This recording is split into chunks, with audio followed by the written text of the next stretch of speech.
Um, so we're going to review a little bit of what we already did last week in the In Search of Jesus on John 2.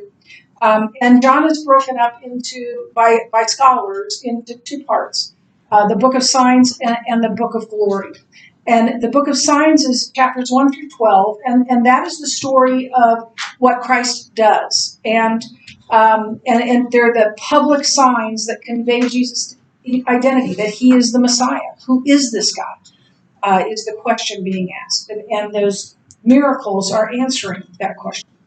So in the book of signs, Jesus reveals his glory. We see who he is through what he does. That's really kind of true for all of us. And then the book of glory is verses 13 through 21, and that focuses on the glorification of Jesus. In the book of glory, Jesus receives glory from God, and that's when we have the cross and the empty tomb. And those chapters, which are almost half of the book, are the last few days and maybe weeks before Jesus is crucified, and so the spotlight is on that. So it focuses on his glorification. And Jesus receives glory from God. This is what John wrote in John 1:5. The light shines in the darkness, and the darkness has not overcome it. The darkness will never win. So we're told by John that this is his first sign. And so this is the very beginning of his early in his public ministry. And so we walked through this. We walked through this whole story, but we're going to go through it quickly right now. So by now you know this well. On the third day, a wedding took place in Cana in Galilee. Jesus' mother was there, and Jesus and his disciples had also been invited to the wedding. When the wine was gone, Jesus' mother said to him, "They have no more wine." "Woman, why do you involve me?" Jesus replied. "My hour has not yet come." His mother said to the servants, "Do whatever he tells you." So this is Jesus saying, "My hour hasn't come." And we're going to hear that over and over again. My hour has not yet come. My hour has not yet come. And he's going to repeat that several times until we get to John 12. And this is a really important idea in John. And so these Greeks, and Greeks just means they're not necessarily from Greece. It just means non-Jews, Gentiles. Anyone who is not a Jew is a Gentile. In their parlance, anyone who's not a Jew is a Greek. So now there were those who went up to worship at the feast, the Passover, who were some Greeks. So these came to Philip, Jesus' disciple, who was from Bethsaida in Galilee, and asked him, "Sir, we wish to see Jesus." So the Greeks say, "We want to talk to Jesus." And Philip went and told Andrew, and Andrew and Philip went and told Jesus, and Jesus answered them, "The hour has come for the Son of Man to be glorified." So he said, "The hour's not yet come, the hour's not yet come, the hour's not yet come." And all of a sudden, he says, "The hour's come." Now, they don't really understand what's going on. And misunderstanding is another common theme in John. But Jesus is telling us this is the time for me to be glorified. And it doesn't seem to make sense to us sometimes that he was glorified on the cross. He was. It wasn't just the resurrection that was glorious. It was his crucifixion as well. So let's go back to this this story. We'll worry about that later. So it was a big problem, right? We just read John 2, 1 through 5. And it could have led to a lawsuit. But at very best, it would have brought shame on that family. And so Jesus' response to his mother is interesting. "Woman, why do you involve me?" We, in our parlance, instead of woman, we might say man. Now, I grew up in a military family, and I had a lot of friends whose parents insisted they call them say yes ma'am, yes sir. I would say yes ma'am and yes sir. I still do, actually, to people outside of my family. But my parents never said we had to say yes ma'am, yes sir to them, even though a lot of people said yes sir. So this is interesting. Man, woman, how does this involve me? And so it is at least a mild rebuke of his mother, which is not what we would think. This is Mary, after all. This is his mother, after all.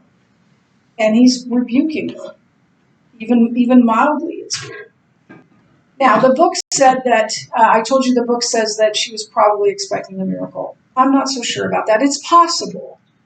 But if this is his first sign, if this is his first public miracle, then what would cause her to think that? I think she just thinks he can handle it somehow. And at this time, she was probably a widow and very dependent on her sons. But Jesus, now, especially now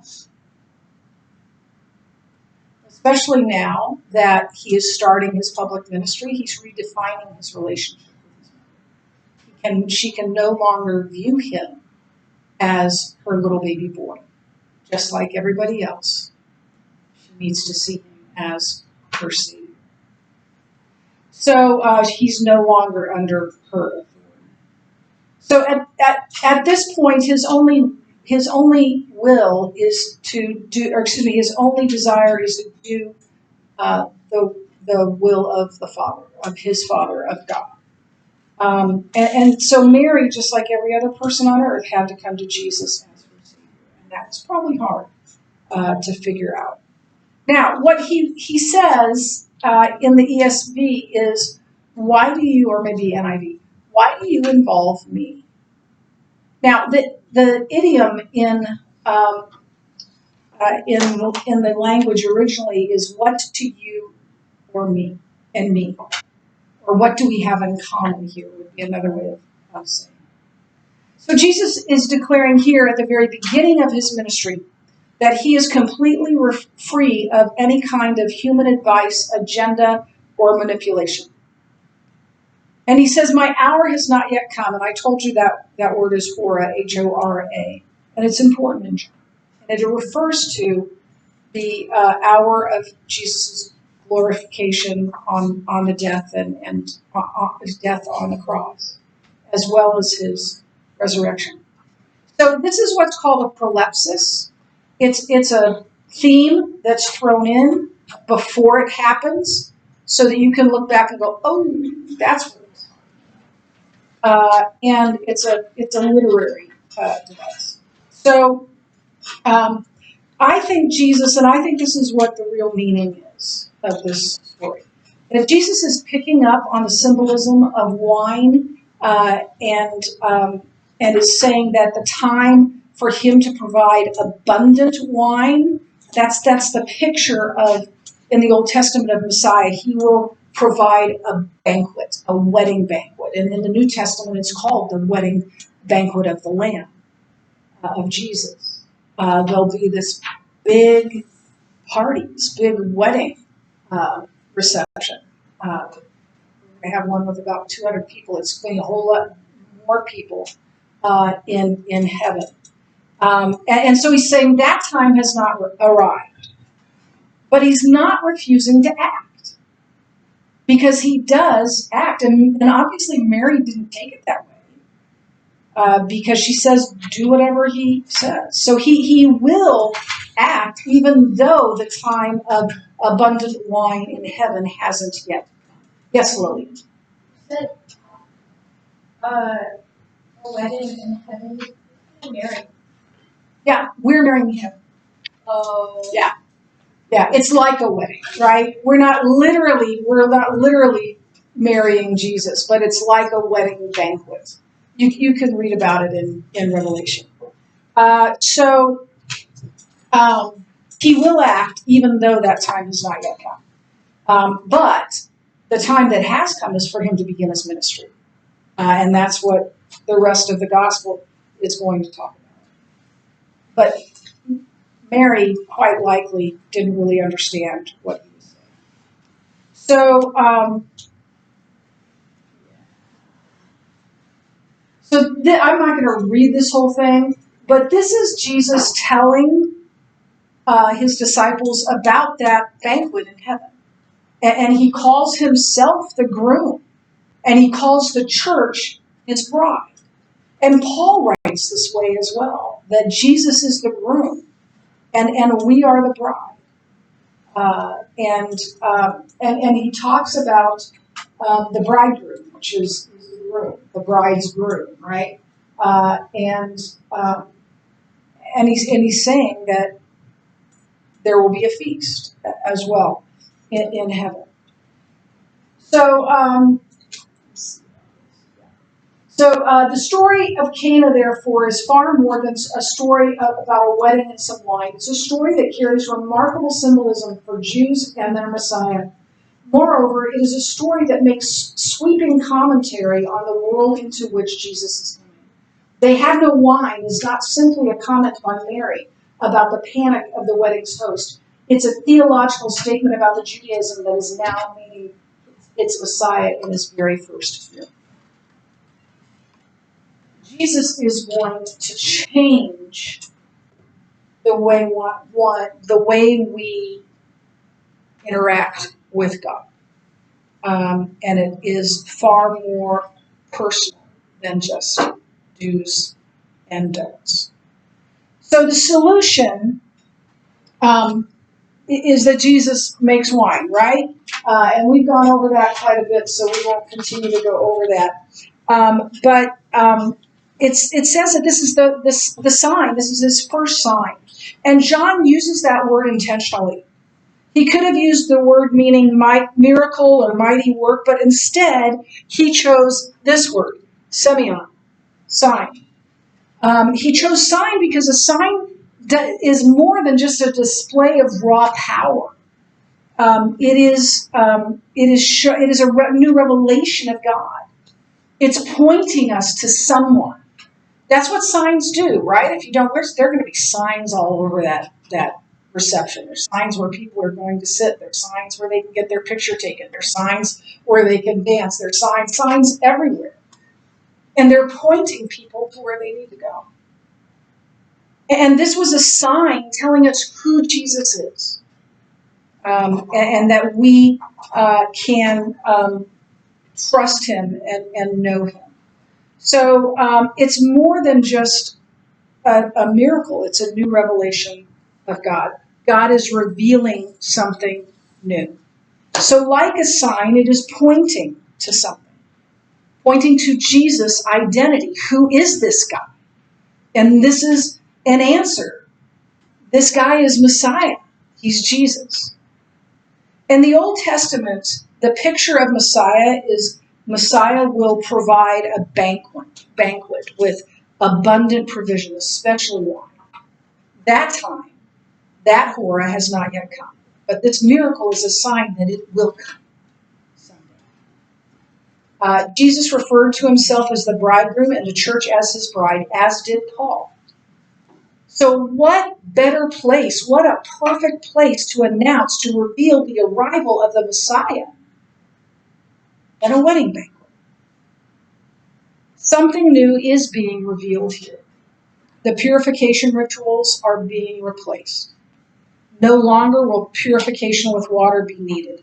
So those jars, and Michael Jr. mentioned this, those jars were not for them to wash their hands. They didn't know about germs. They just dipped their hands in. And it was a symbolism. It was a ritual. Dip your hands in, clean heart, whatever. But it wasn't a sanitary thing. It was a religious duty. And most people probably didn't even think about what was going on. So Jesus will provide purification with his death on the cross when the hora does arrive. And then we also see in this story this theme of replacement. Not just of the purification rites, but an entire system will be replaced because Jesus has come. Jesus is the new wine. And that's what he says in Mark 22. And 2:22. And no one puts new wine into old wineskins. If he does, the wine will burst the skins, and the wine is destroyed, and so are the skins. But new wine is for new wineskins. And that's what he's saying. He's saying he's doing something new. So in and through Jesus, the entire system of how a sinful people connect with a holy God will be replaced, renewed, and restored. And then finally, Dr. Gary Birch says this. The story of Cana, therefore, is far more than a story about a wedding and some wine. It's a story that carries remarkable symbolism for Jews and their Messiah.